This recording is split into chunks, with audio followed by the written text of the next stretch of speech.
first things first, I want to say thank you for making the time to be on the show. We had you on over Zoom a while back, Yeah, bro. and it's really nice to have you in person here at the Sandbox. So appreciate you for making the time. Of course, bro. Thanks for having me. You've been to California a few times. What's one thing that really stands out every time you visit? Um, probably just a vibe, bro. Like my very first time here, as soon as I got off the plane and felt how the sun was beaming on me and the sky was blue, I was like, this is a place for me. You know what I'm saying? Like I can definitely visit here a lot. And ever since then, I've just been back and forth. Mm-hmm. Yeah. I want to talk about some of your recent projects. You dropped Hover as a single. Yeah. How did you come out, or the idea? Where did that idea start for that song, and how did you even come up with the collaboration with the artists you work with? All right. So the song, I had the beat for I want to say at least like a year first, and I would just listen to it a lot, at least like once every day. And then the words just came to me. Well, it started with the hook because I just started humming it. And I'm like, oh, this is actually kind of nice. But the feeling behind the song is just more so like I'm human first more than anything. And also, like, just to get a little spiritual, like something hovering over me. Like, if you spiritual, you know it's just not you. Like, you know what I'm saying? It's something, whether it's negative, whether it's good, whether it's positive, it's always something there. You know what I'm saying? So just covering all bases on that feeling, just the spiritual aspects of everything. So yeah. Yeah. I feel like you've always had songs that incorporate that spirituality. Yeah. Was there a moment in time that you knew you wanted to include that into your music in the early goings? Yeah, for sure. So like I've always had like an idea that it was something more, but I couldn't really put a finger on it. And then I want to say in like 2019, I had like a awakening or like a epiphany, and it hit me so hard where it's like, oh, okay, I was right this whole time. So I kind of like incorporated in the music a little bit here and there. I don't want to make it my whole thing because you can get kind of preachy with it, and I don't want to be like a spiritual teacher or a guru for other people. I'll do it for myself. Makes sense. Then let my actions just like, oh, he's on it. He knows something, like, you know. So yeah. Where did your spiritual journey or background start? It started with Capital Steez and my cousin putting me on to like what he was talking about, and it started to make sense. Like, you know what I'm saying? I was just listening, like, all right, cool. But once I had the awakening, I'm like, oh, this dude actually went through something. You know what I'm saying? So it's like, yeah. So, yeah. I remember you telling me you used to go to Harlem, right? In New York, you used to visit family out there. Yeah. What were some of those things that you gained from like your trips out there to New York? So my family is actually from like Westchester County. Okay. I got family in Brooklyn, family in Harlem. I got family spread out through New York. My experience up there is just like, it's dope every time. It's a different world. Like if you can make it in New York, you can make it anywhere, and they just wear that on their sleeves. So that mixed with a little bit of fashion. That's where I got my fashion sense from, for sure. My cousins and stuff like that. Being from the South, I would go up there in like baggy clothes and like straight brimmed hats. Yeah. And they'd be like, "We're not doing that, bro." Like, Yeah. So, yeah. Right on. I know this year too you've gone to tour a few different places, including Louisiana. Yeah.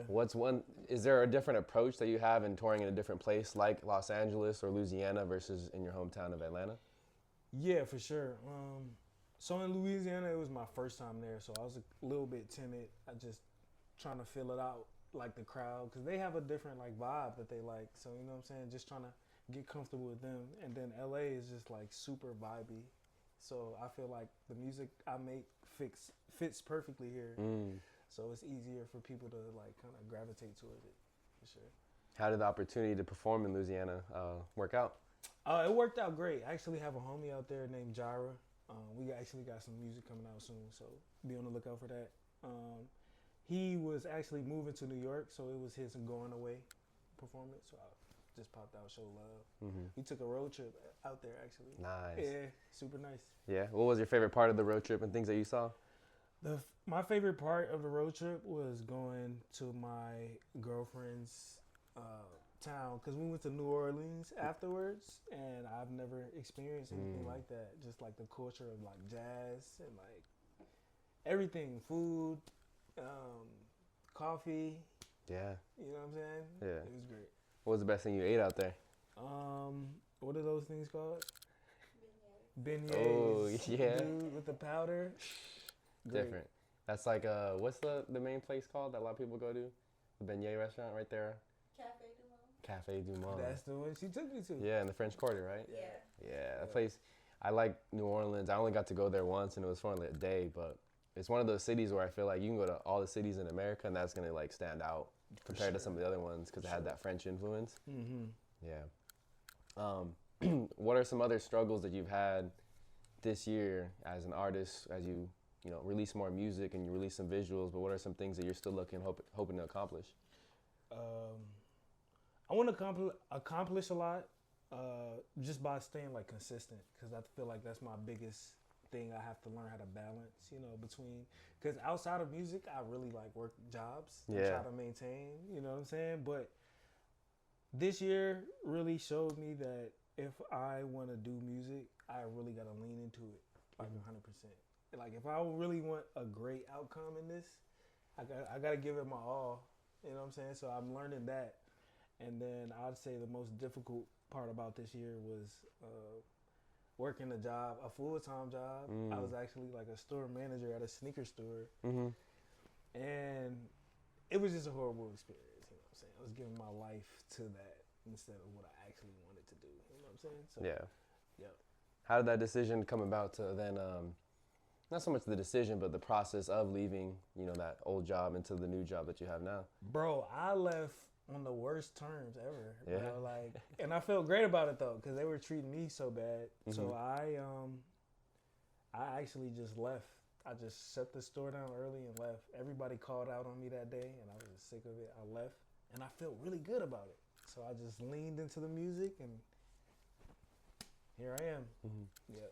Who has been around you that has been very supportive in your music journey and your artist journey in general? I want to say everybody who's close to me, because I keep like a circle of friends. Anything outside of that is not in my comfort zone or in my bubble. So anybody in that, especially my mom, I want to say my mom, bro, for sure. Cause I'll be like, Mom, I just quit my job. I'm finna do music. She's like, I already knew you was gonna do that. So, you know, she's definitely supportive. Because I feel like that's important. Like no matter what you want to pursue creatively, Yeah. a lot of artists out there need that support, whether it's from family or friends or partners, stuff like that. But you need that because to do it alone could be definitely a lot.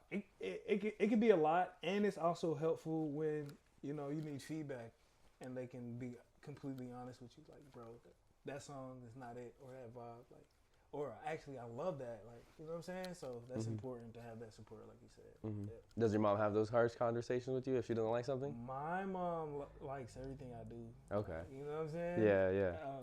Like, as long as she likes it, I'm cool. Yeah. Yeah. There you go. What else do you have planned for this upcoming year, if you don't mind sharing? Definitely dropping an album, for sure. Long awaited. It's been like 5 years since I dropped like a full length project, and I feel like the time is right. I've been making music leading up to that point, and I feel like right now is the perfect time for sure. Mm-hmm. So be looking for that towards the end of the year. Yeah. How does the process change in making an album versus, you know, some of the EPs that you've dropped or just other singles that you've made? So me and my best friend Lou, shout out to Lou Banga. We got this thing where we create like time capsules, or at least I do. Even when I make playlists, it's a time capsule for the moment. So when I do an EP, it's like my feelings now. Like, here, take it. This is what I'm feeling or what I'm going through. Like Del Sol was stepping into like fatherhood and learning how to sacrifice and stuff like that. That's what I was feeling in that moment. And then albums are like a book to me. It's sacred to me because I'm still on that, how people used to listen to albums back in the day by popping it in the CD changer and just going through it. Let's say you get out the car, you was on track 7, now you back to track 7, and now you know what I'm saying? Like, I really hold that close to my heart, like, you know what I'm saying? So when it comes to an album, I treat it like something, like, you know what I'm saying? So, yeah. You mentioned Del Sol. You talked about fatherhood. How has fatherhood changed just your life in general? Fatherhood has changed my life completely. Like, just loving something so much outside of myself. You know what I'm saying? And just seeing it grow. You know what I'm saying? And being patient for real. That's key when it comes to like fatherhood and just life in general. Not being so much in a rush all the time. It's just being in the moment, bro. Yeah, For sure. that's what's up. So I became a father too. I think around the same time. Yeah, yours, bro. yeah. Yep. And so I agree with you with the patience, man. I feel like I was a pretty patient person, but you have to learn to be patient more with yourself and then also with your child as they grow. And to see them right now, my son's developing a lot of those motor skills, learning how to climb up and get down from like things that he wasn't able to get into. So it's kind of a trip to watch this little like being, this little human kind of like learn these skills. And you're just like, oh shoot, like I know one day he's going to start running and I'm going to have to like chase him, you know what I mean? Because he's not going to want to come with me, you know? Exactly. Yeah. I'm at that stage now, actually. Are you really? Yeah. So you have had to chase your baby a lot? Yeah. For sure. Changing diapers, she doesn't want that. She like, you say, come here. She, no. Run away. Nice. For sure. That's a beautiful moment. How'd you come up with the name? I know I've asked you, I think, on the side, but for the podcast, how'd you come up with the name Chrome? Chrome, that's 100% her mom. Okay. You know what I'm saying? I gave her my grandmother's first name. That's her middle name. And also my girl's grandma's middle name too as well. So, yeah. Mm-hmm. And then you had the song Chrome's Lullaby, right? Correct, on Del Sol. Mm-hmm. What was some of the influence to put that on that project? First of all, the beat itself sounds like lullaby-ish, and that was the first song she's ever heard in her life, and she was going to sleep to it. So I'm like, all right, perfect, cool. And I end the song, I'm rapping like, all right, we're gonna be straight. I think in the song I say we're gonna be straight from now until November. She was born in November, so I mean that forever. Yeah, you know what I'm saying? Yeah, that's beautiful. I know you had, I don't know if it was an EP, but you had another, was it a 2-pack with Wines and Spirits? Yeah. What was some of the emotions that you had when you put that little project together? All right, so that's I've been waiting to answer this for a minute. So, like during that time, it was kind of a rough patch, going through a lot of like different emotion, depression,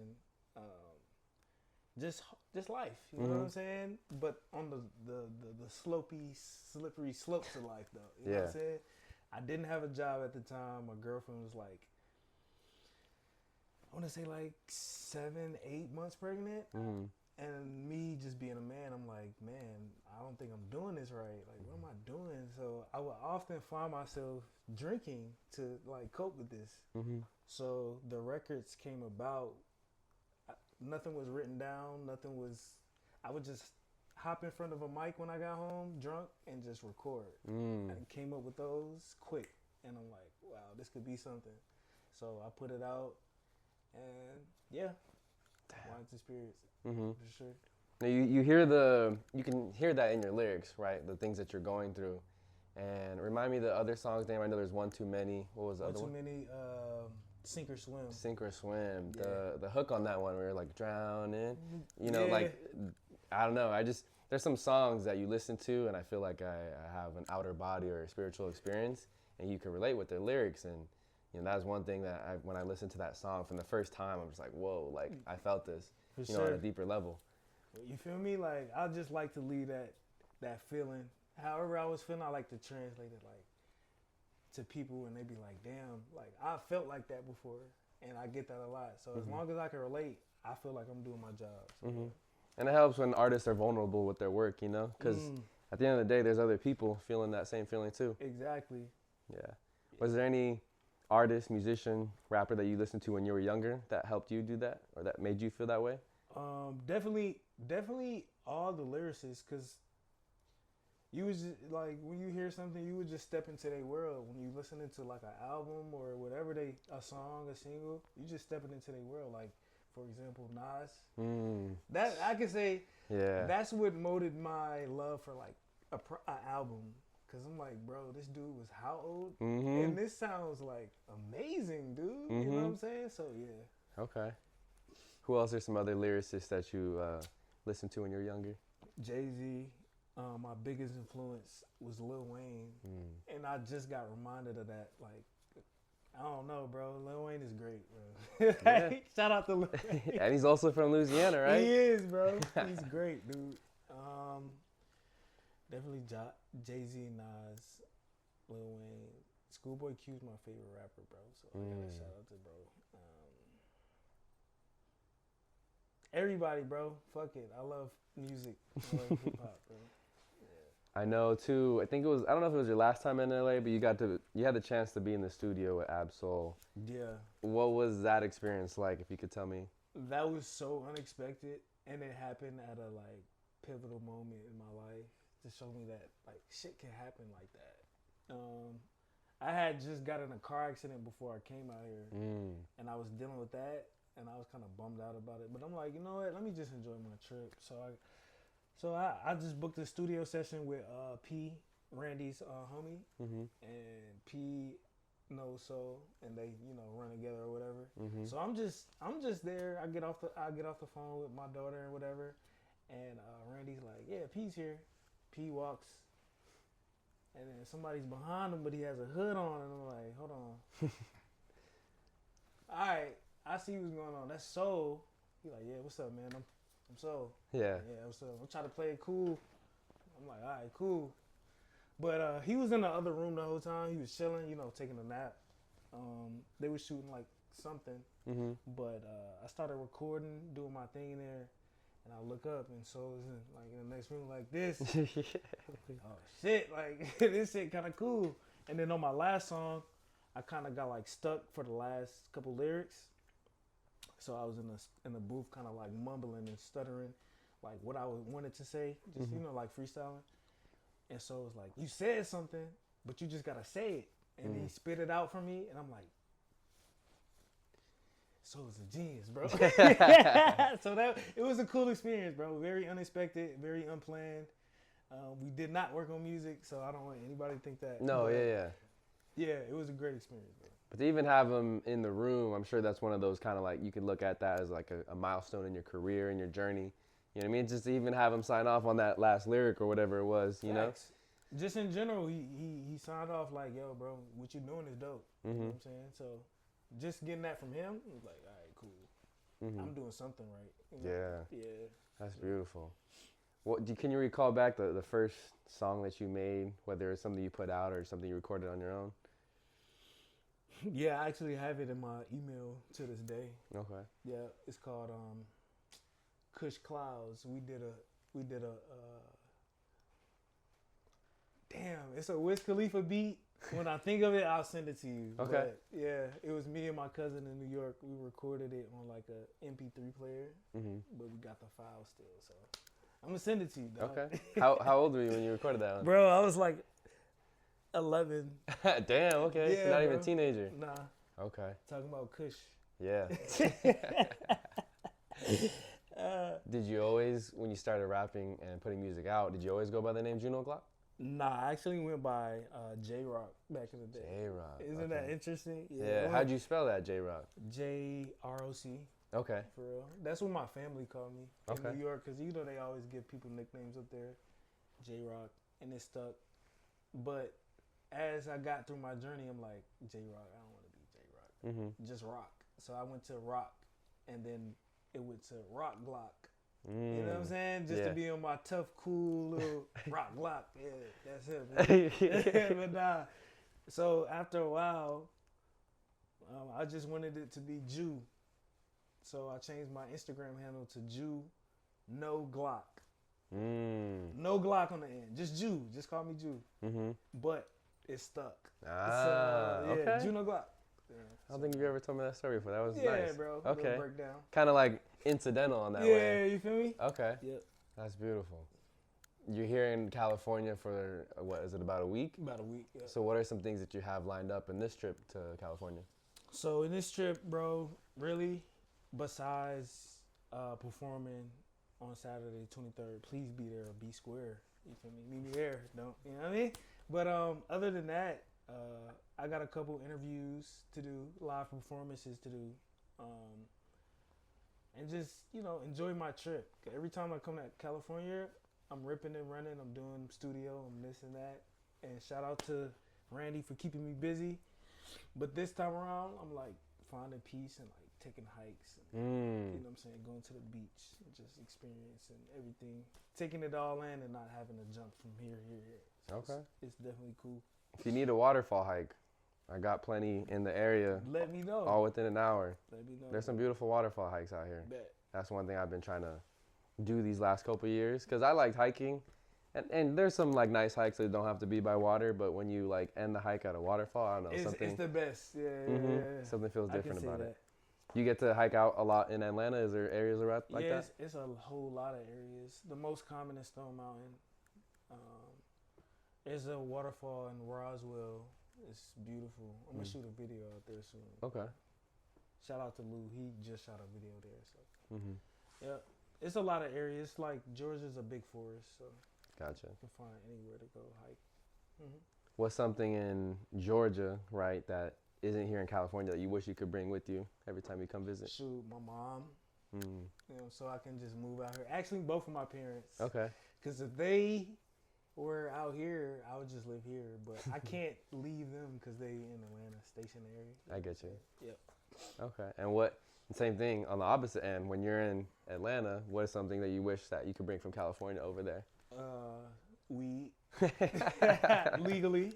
Legally, yeah, legally, fair. Yep. Yeah. For sure. And the beach, bro. We don't have any like beaches. So, Gotcha. Yeah. But there's like rivers and lakes. Is that? There's rivers and lakes, but it ain't like the beach. You know. I get you. Yeah. I remember you had a video. I forgot how old it was, but you were talking about like the old strands, right? Just like, you know. Did you have a favorite strand back in the day? It was anything purple because it was so hard to find purple weed back in the day. Sour Diesel was great, bro. You know what I'm saying? White Widow. Anything that left you with cotton mouth. I smoke weed now and don't get cotton mouth. Yeah. You know what I'm saying? When I was younger, you would smoke a blunt and you couldn't even eat it like a cracker afterwards. You had to drink straight water. So anything that made me feel like that is great. But definitely the weed's better out here, bro, in Georgia. But yeah, I've been smoking a long time, so.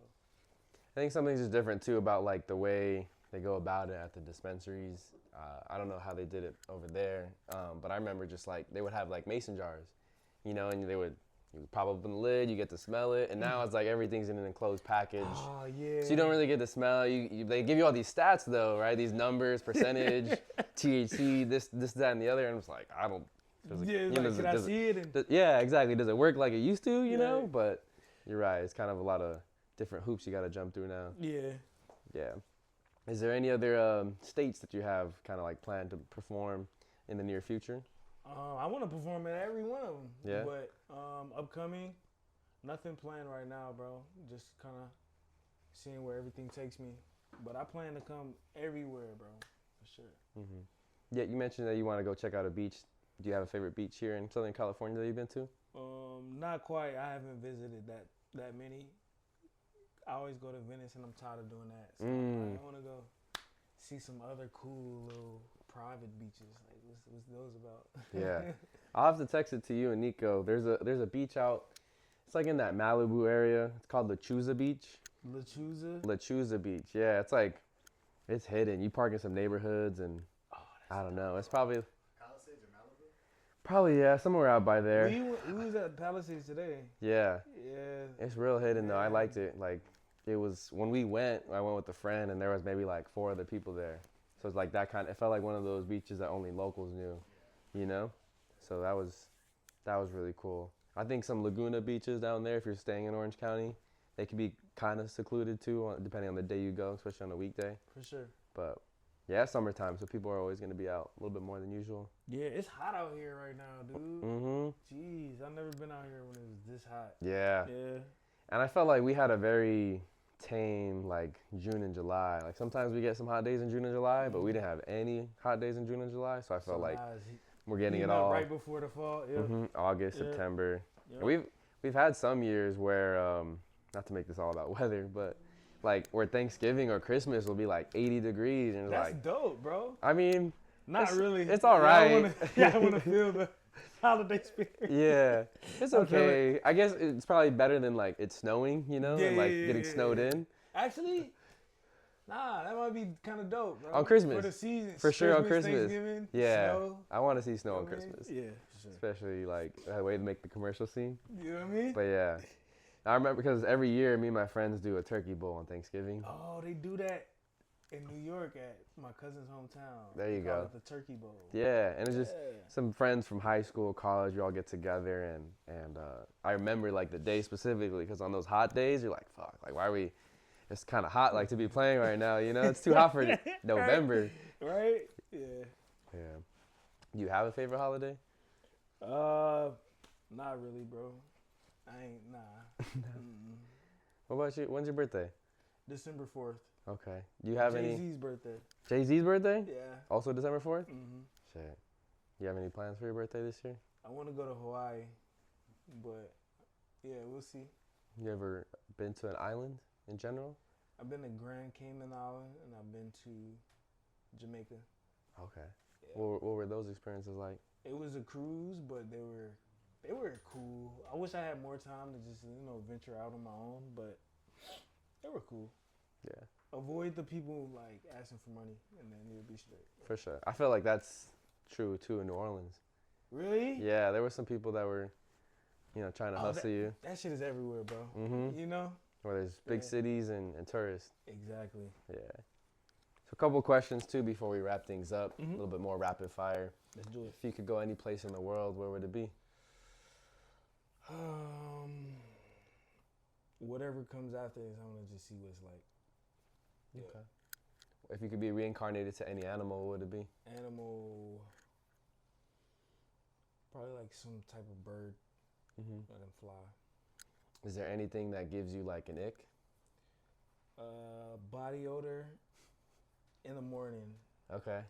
Talking to me in the morning. Too Okay. early. Too early? And then plus body odor just. I feel it. You know? Yeah. So yeah. What else? Ick. Nah, that's it. Yeah. So what's like your morning routine then? Morning routine. Ideal morning routine. Ideal morning routine or my actual one? Both. Give me both. All right. Ideal one would be wake up 5:30 in the morning or 5, gym, come back, smoothie, relax, meditate, chill, record for the rest of the day. Actual one, all right, wake up to my daughter. Her mom usually has them together. I make them a snack. You know what I'm saying? Then we probably do gym later. I love the routine. Yeah. You know what I'm saying? So, yeah. That's beautiful. What's something that is inspiring you at the moment? Being a father, for real. Mm-hmm. Just stepping full-fledged into it. You know what I'm saying? Mm-hmm. Definitely inspiring me. What's the best piece of advice that you've been given? Slow down. Why are you in a rush? Yeah. Yeah. If you were in a room, or if you were having a dinner and you can invite 4 other people, who would you want to talk to? Anybody dead or alive? Dead or alive? That's a great question. All right, my mom would be there. My grandma would be there.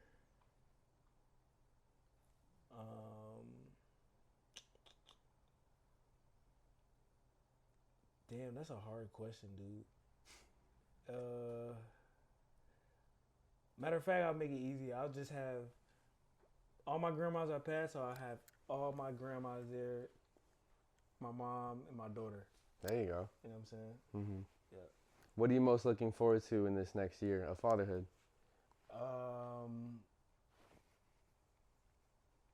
Her next age, I guess. Her next milestone. Yeah. Yeah, for real. That's all it'd be. Yep. And then what's some advice that you'd give to your younger self knowing what you know now? Don't worry and actually lean into whatever you feeling is the right thing to do. Yeah. Okay. For sure. Appreciate you for obviously making the time to not only come out here to California, but then driving down here to Orange County, doing the interview. Obviously, if you can, plug like what you got coming up, the album that you mentioned, if you have a title, release date, and anything else on social media. All right. No release date, man. Shout out to the homie Noah. Shout out to all his homies. Shout out to Nigo. Shout out to Randy. Shout out to Poots. Raisins in the Sun, bro. That's the next album. Sophomore album. Studio album. Nothing behind it. Just me, my thoughts, my team, and what I've been going through for the last 5 years or so. You know what I'm saying? Show this Saturday. a lot more consistency this year. So we gonna go up and we gonna do big things. Me and you. So yeah. Shout out to consistency, man. Shout out to consistency, bro. All right, For thank you sure. again. Of course, bro.